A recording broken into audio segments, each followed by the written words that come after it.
Se houvesse um Oscar para o empreendedorismo, nós estaríamos aqui diante de pelo menos um indicado ao prêmio maior dessa difícil arte que é empreender. Nós estamos hoje com Geraldo Rufino, que é um dos maiores empreendedores da nossa terra, do Brasil, um empreendedor com jeito brasileiro, com uma seriedade impressionante, mas ao mesmo tempo uma capacidade de criação, de improvisação e de planejamento muito grande.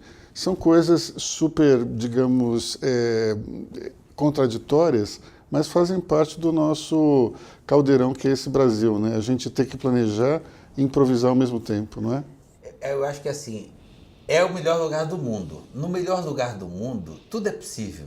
Então você tem que sobreviver, ao mesmo tempo se planejar, e trazer mais alguém, se cuidar e cuidar de mais alguém, cuidar de alguém que você subentende que estaria cuidando de você.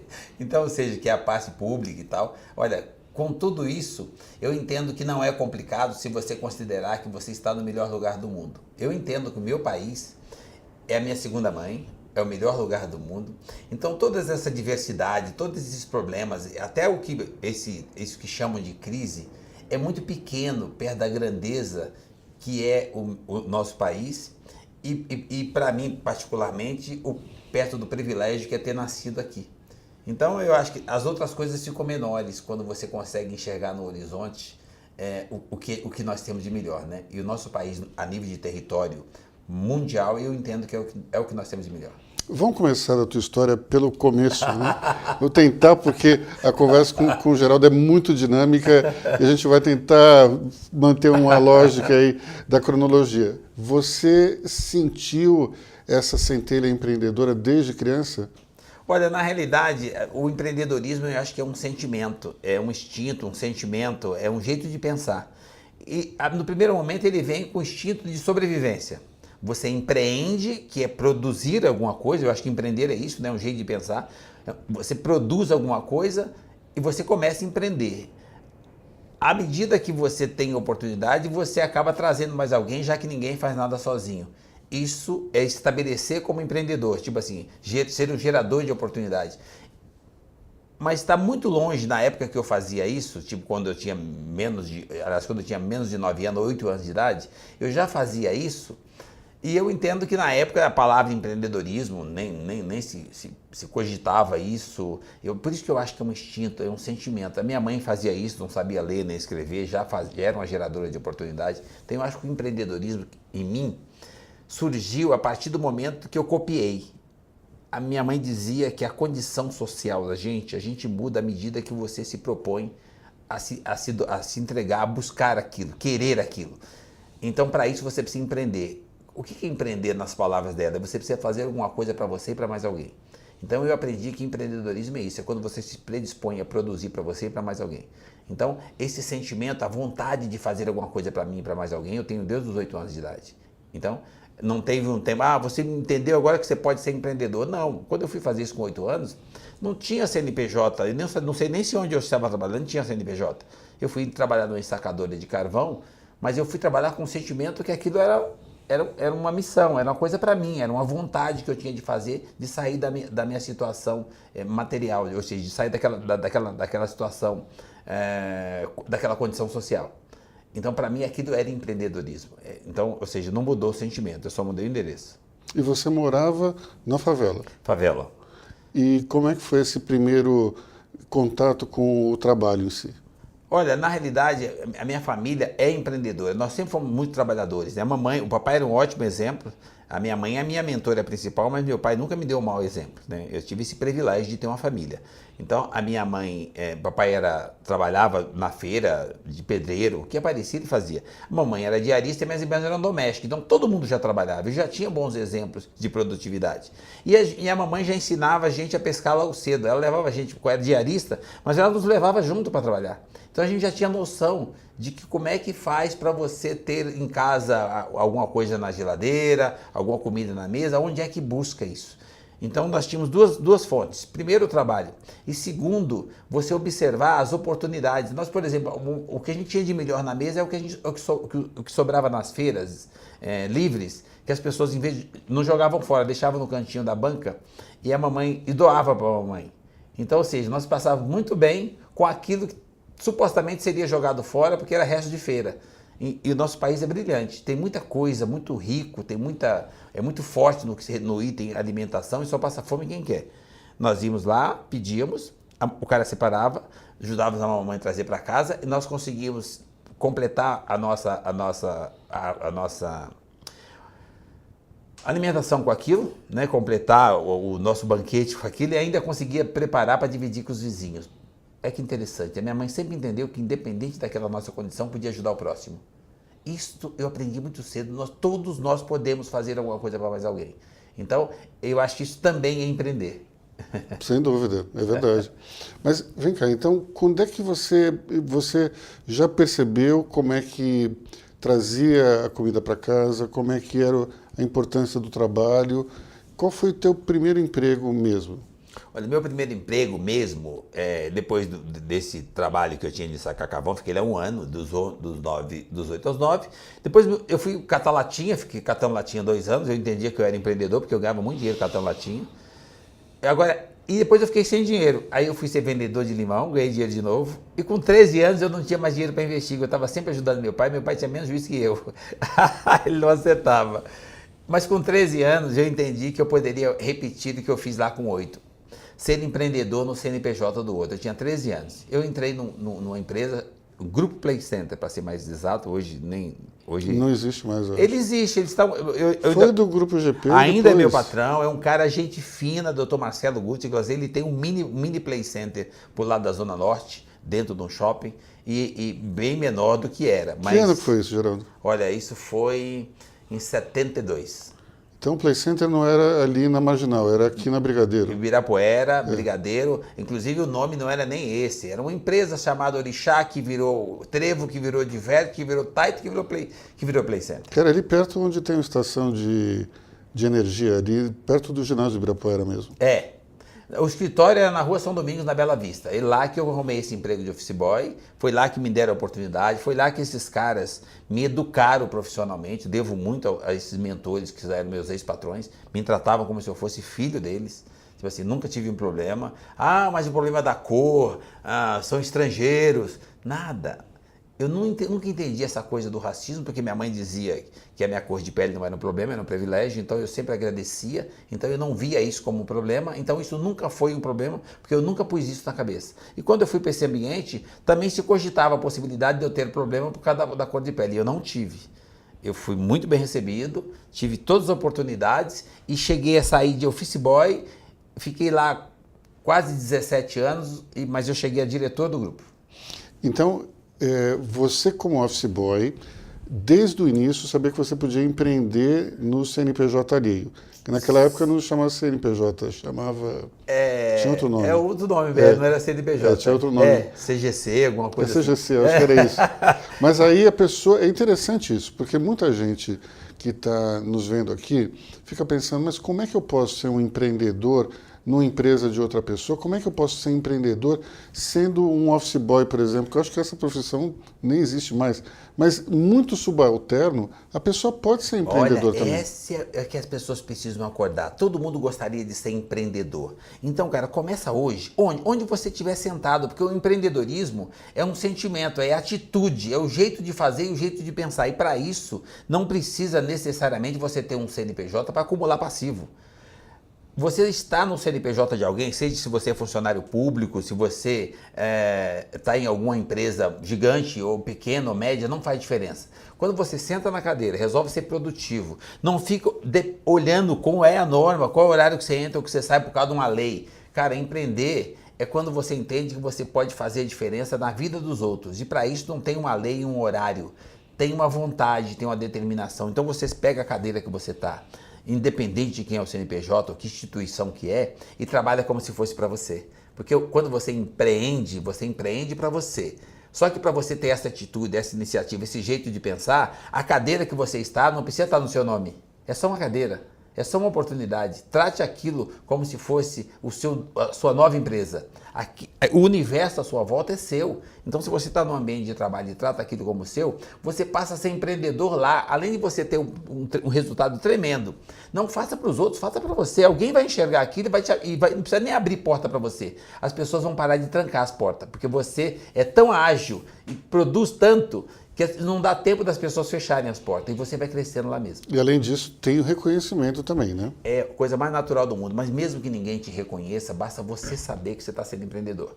Porque se você tiver esse tipo de mentalidade lá, está preocupado em economizar o papel toalha, o papel higiênico, está preocupado em entender que a economia que você faz é para você porque aquela empresa é sua, se aquele CNPJ tiver resultado, é um time. Eles não vão trocar ninguém do time se o time estiver ganhando. Entenda dessa forma. Se você entender dessa forma e você nunca for reconhecido lá, agradeça, Deus não sacaneia ninguém. Significa que você está pronto para ser empreendedor. O dia que eles entenderem que você não faz diferença e eles não conseguirem perceber o quanto você é produtivo e tirarem você por algum motivo, você está tão preparado em fazer de coração, fazer com paixão, fazer como empreendedor, que qualquer coisa que você pegar para fazer, você vai ser muito bom. Inclusive se precisar ir para outro CNPJ. Deixa eu fazer uma perguntinha que tem a ver com empreendedorismo, mas não tem ao mesmo tempo. Você é uma pessoa muito carismática. Você entra numa sala, você ocupa essa sala imediatamente. Desde sempre você foi assim ou foi algo que você foi aprendendo aos poucos? Olha, Lu, eu acredito que eu nunca trabalhei isso. Eu gosto das pessoas de verdade. Quando você olha para as pessoas e entende que elas são boas, é como você olhar para uma criança e entender que ela é inocente. Só que você olha com olhos e sorri para ela com a mesma inocência e ela sorri para você. Essa conexão com as pessoas não tem que mudar, são meus valores. Eu olho para as pessoas e eu acredito que elas são crianças inocentes e que elas gostam de mim. Então eu chego com essa energia e a recíproca se torna verdadeira. Porque eu entro de coração aberto. Eu não acho que tem ninguém ruim. Eu acho que as pessoas são diferentes. Então eu respeito o jeito, o modelo, o jeito de pensar de cada um e eu não deixo de gostar delas, mesmo que elas entendam o contrário. Então eu entendo o seguinte, quando você acredita de verdade e tem carinho de verdade, você tem poderes quando você acredita para contagiar o outro. E se isso for positivo, a tendência é você contagiar positivamente, independente se a energia do outro é negativa. O positivo sempre vai se sobrepor ao negativo. Então, quando eu ocupo um espaço de forma carinhosa, eu entendo que para mim é tão natural, porque é de verdade, é de dentro. Mas tem alguém ali que te rejeitou, então que pena, eu não vou nem perceber. Outro dia, conversando com a Luiz Helena, ela é um amor, né? Eu até perguntei para ela como é que ela via essa questão de que muita gente tinha uma certa reserva, porque ela tinha sido muito amiga da Dilma, e a Dilma teve toda essa rejeição nesse passado recente e tal. Daí ela falou, olha, tudo que eu posso fazer é gostar das pessoas. As pessoas não gostam de mim, eu não posso fazer nada. E é isso mesmo, exatamente o que você falou. Isso. Eu gosto das pessoas e pronto. Gosta como? De quem? Das pessoas. Raça humana. Não importa a opção sexual, a religião, eu não julgo. Eu acho que ninguém tem esse poder de julgar o outro. Então, não deveria achar que tem ou exercer isso. Então, assim, olhe para as pessoas como se elas fossem crianças, porque nós somos crianças. Nossa personalidade, do meu ponto de vista, se forma com 7 anos. Não tem ninguém ruim com 7 anos. Não. E ninguém muda de personalidade. Então, quando eu olho para a pessoa, eu consigo ver no brilho da pessoa os 7 anos dela. E eu me comunico com os 7 anos dela. Ela percebe. E aí ela passa a se comunicar com os meus 7. Nós vamos entender.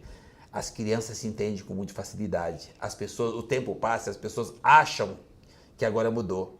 Eu vou contar uma história aqui que ilustra mais ou menos o que eu estou tentando fazer na nossa conversa. É um programa de televisão no qual tinha um chefe de cozinha super badalado de Nova York e um senhor que fazia uma paella lá no sul da Espanha. E ele fazia a paella da seguinte maneira, ele colocava uns 3 gravetinhos aqui, colocava a panela, ia mexendo e tal. Aí vem aquele chefe todo pomposo e fala assim, mas quantos graus fica mais ou menos essa panela? Aí o cara falou, não tem a menor ideia. Eu vou fazendo conforme eu sinto um cheiro, olha ali, está borbulhando no canto, eu vou fazendo. Que grau, que história é essa? Então, eu tô que nem aquele chefe perguntando quantos graus, porque tem um monte de gente que quer entender melhor como é que funciona a cabeça de uma pessoa tão brilhante como você. Então, vou te perguntar o seguinte, essa coisa de se conectar com a criança de 7 anos, você fez isso instintivamente sempre, ou foi algo que em algum momento você falou, não, eu estou me conectando errado com as pessoas, preciso fazer de outra maneira. Como é que foi isso? Sempre veio naturalmente ou você tomou alguma decisão? Não, naturalmente. Eu gosto de verdade de pessoas. Eu tinha esse instinto quando eu jogava bola. A gente jogava bola com camisa e sem camisa. Chegava um cara mais ruim de bola, um pouquinho mais pesadinho, a gente colocava ele no gol, mas ele jogava. O time deu ímpar, a gente separava o time com quem joga mais ou menos, mas jogava todo mundo. No final do dia eu tomava banho no rio e não tem uma fase minha que eu tenha sido mais feliz. Isso está impregnado em mim. Isso era onde? Eu sou mineiro, vim para São Paulo com 4 anos, nos instalamos nessa favela aí na zona oeste de São Paulo, por lá de Rio Pequeno, ele chama Favela do Sapé, hoje ele chama de R8. Que eu continuo indo lá. Rio Pequeno. São Domingos, é do lado do Rio Pequeno. Então, essa ali conexão. Tem o Rio Pinheiros, é isso? Não. Tá longe, lá na periferia, lá perto do 15 da Raposo. Ah, tá. Tá? Então, essa conexão todos nós temos essa essência. Eu não sei por que as pessoas não vão lá. Pensa comigo, a hora que você está todo feliz da vida, a felicidade está nas coisas mais simples. As pessoas estão perdendo a referência de valores. Você pode ser feliz e pronto, tem a ver com a conta bancária, com condição social. Isso está dentro de nós. Nós temos poder para isso. O cara usa isso, você só vive uma vez. E seu tempo vai acabar. O que você está fazendo? Você não vai viver? Você não vai ser feliz e fazer o outro feliz? O que você acha que vale mais que isso? Bom, então quando o dia começa, eu ganhei meu primeiro diamante. O dia começou. Ninguém precisa mais que isso. Ganhei o dia e eu estou vivo. Isso é um privilégio que você não consegue explicar. Você levanta, você vê que você está aqui baseado em quê? Então, e quanto tempo? Não sei. Então eu vou procurar ser o melhor possível para todos, para mim e para todos naquele período. Porque para você ser feliz, você precisa também se fazer feliz, o universo à sua volta. Eu aprendi isso muito pequenininho, com o carinho da mãe, carinho que eu chamo carinho de mãe, disciplina militar. Tem disciplina, porque até para você viver, ter saúde, ser saudável e ser respeitado, preservar os seus valores, precisa ter disciplina. Então, isso eu aprendi, são coisas muito simples que a mamãe não sabia ler nem escrever, mas ela ia passando isso no exemplo. Nós vivemos de exemplo e tem tudo pronto para copiar. Cara, eu não fico copiando quem ganhou o primeiro milhão, eu fico copiando como é que o cara consegue sorrir e ser tão feliz. Por que eu não? É isso. Agora, assim, o dinheiro você ganha por consequência, porque ganhar dinheiro, quando você começa a ter uma atividade, a coisa mais natural do mundo é que ela seja remunerada. Se você está exercendo essa atividade acima da quantidade estabelecida por lei, a tendência, quando você infringe esse limite, é que você tenha mais resultado. E para isso você não precisa ficar dentro de uma sala 12, 15, 20 horas por dia aqui, ó. Porque quando você mais ganha, quando você mais tem resultado, é quando você pensa. Então, cara, não tem um tempo que você precise parar de pensar. Na hora que você vai dormir, você ainda pode dar uma última ordem para essa máquina poderosa que nós temos, para ela trabalhar enquanto você dorme. Então, ou seja, cara, ganhar dinheiro não é um problema, é uma consequência. E o que significa que você vai ganhar de qualquer maneira. Agora, a quantidade também é uma consequência. Você está sendo feliz? Você está aproveitando o tempo que você vai ficar, porque ele passa muito rápido, e a hora que você perceber, ele acabou? Você vai deixar um legado que as pessoas lembrarem de você e sorrir? Né? Então, ou seja, são coisas muito simples, eu venho fazendo isso, mas é espontâneo. Eu não tenho um planejamento, eu não tenho uma estratégia, eu tenho a verdade. Eu falo com as pessoas de verdade, eu gosto das pessoas de verdade, eu respeito os limites da natureza, eu acredito numa força maior, eu chamo de Deus. Cada um dá o nome que quiser. O cara não chama de nada, mas se o cara não chama de nada, ele não acredita em nada, eu fico torcendo para ele acreditar pelo menos nele. Porque ele tem essa espiritualidade que eu tenho, como todo mundo tem. À medida que ele acredita pelo menos nele, ele já consegue crescer, já consegue ser uma pessoa melhor, ele já consegue, se ele vale tanto, ele consegue perceber que o outro também vale, ele já consegue melhorar a própria vida. Então eu acredito de novo, eu entendo que Deus não sacaneia ninguém, então tudo que te acontece é positivo, então eu sou feliz.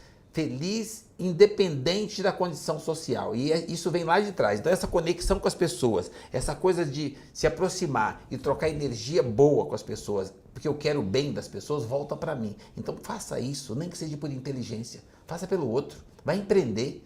Empreender é isso, é quando você se preocupa em ser produtivo para impactar a vida do outro, para você fazer diferença na vida do próximo.